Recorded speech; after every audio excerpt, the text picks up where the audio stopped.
Okay, today's notes are on impulse. Impulse is actually considered a change in momentum. Think about pretty much anything you do. You could start your car. You took a mass, you moved it from zero velocity to some speed. You caused it to change its momentum. We call that an impulse. So when we look through here, so it doesn't have to be a collision. It can be just slowing down, speeding up. But a lot of times we look at these in collisions.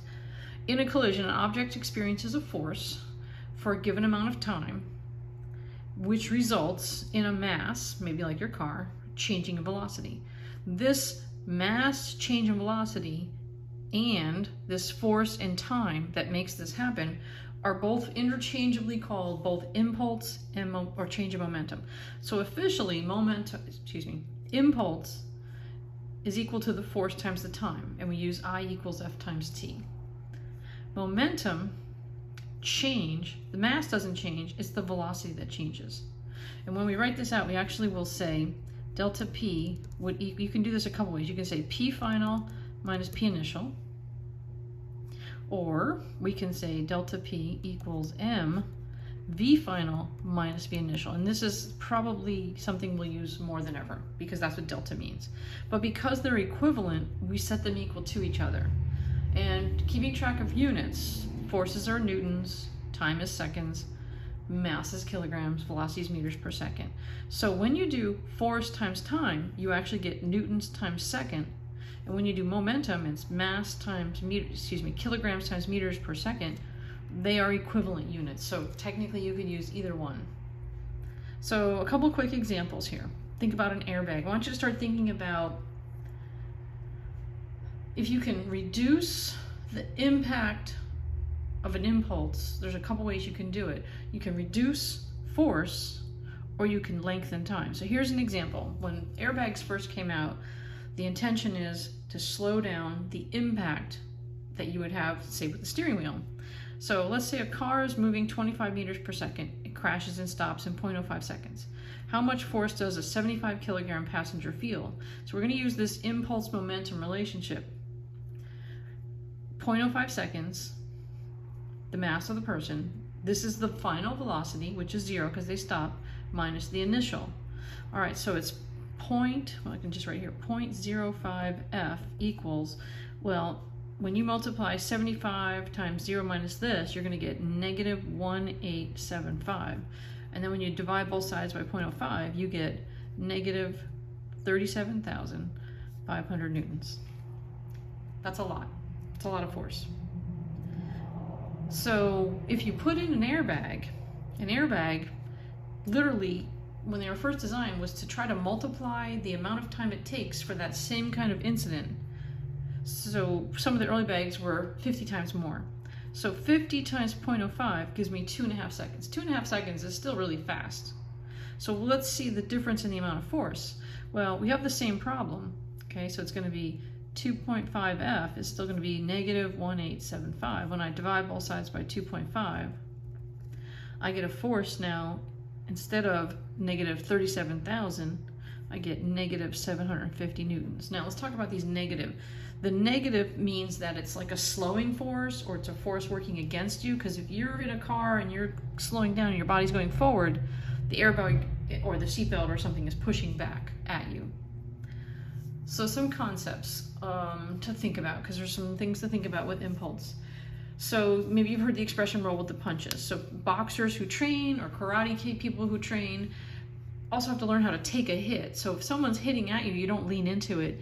You try to actually let the impact be a longer period of time. And I can demonstrate that in a little bit.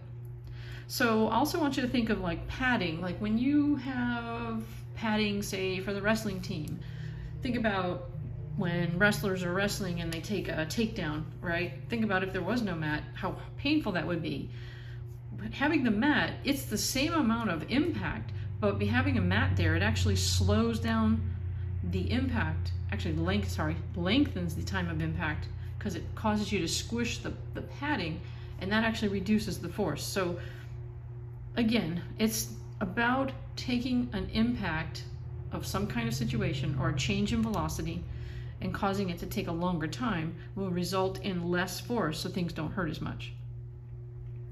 All right, so let's do a couple other examples. So these are here. We can talk about those more, but let's get into the next page. So we're going to go through some practice problems here.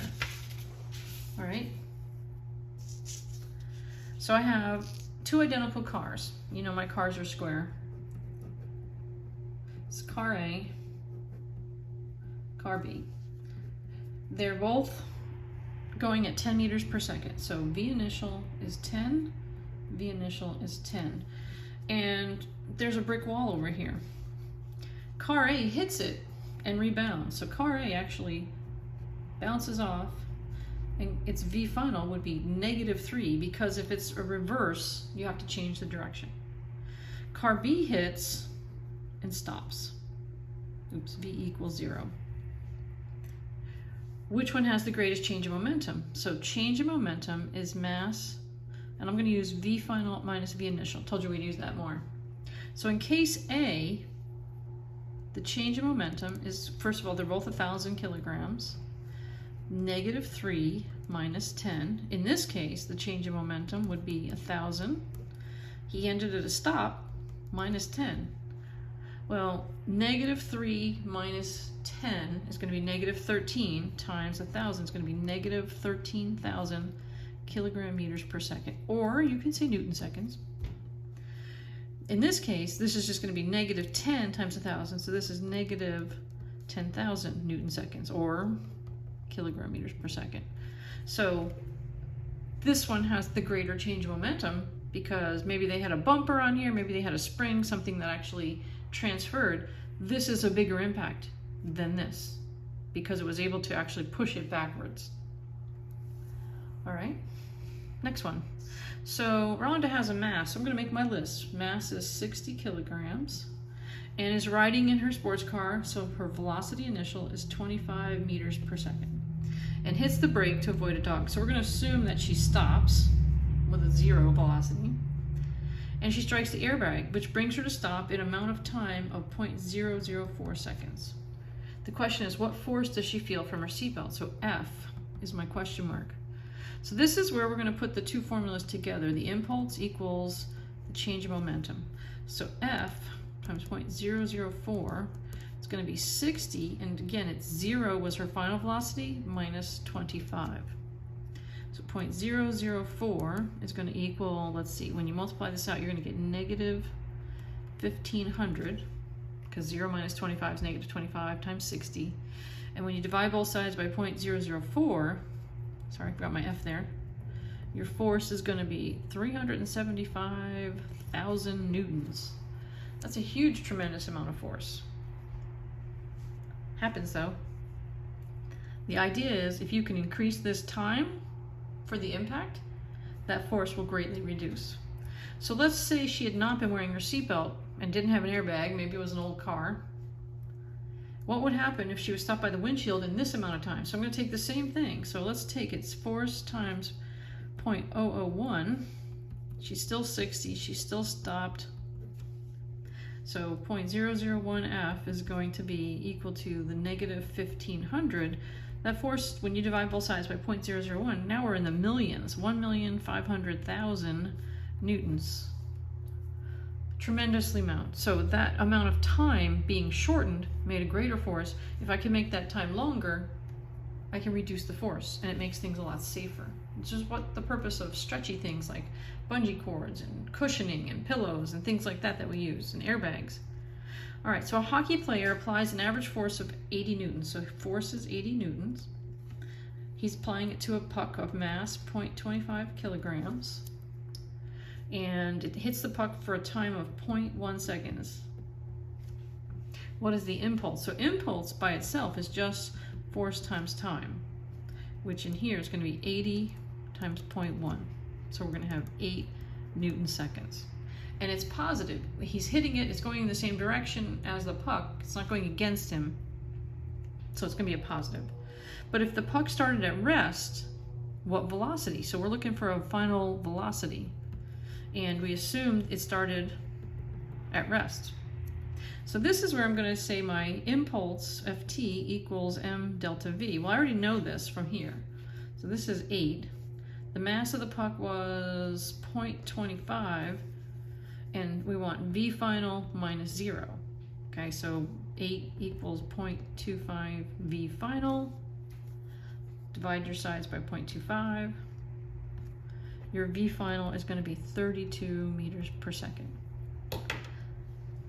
Okay, that's enough of our notes for impulse. You can see that it's really, really closely related to momentum, and one of the goals of studying impulse is to find ways to increase time during some kind of collision or some kind of incident where momentum is changing in order to loosen or reduce the force. All right, we'll continue from there. Thanks, guys.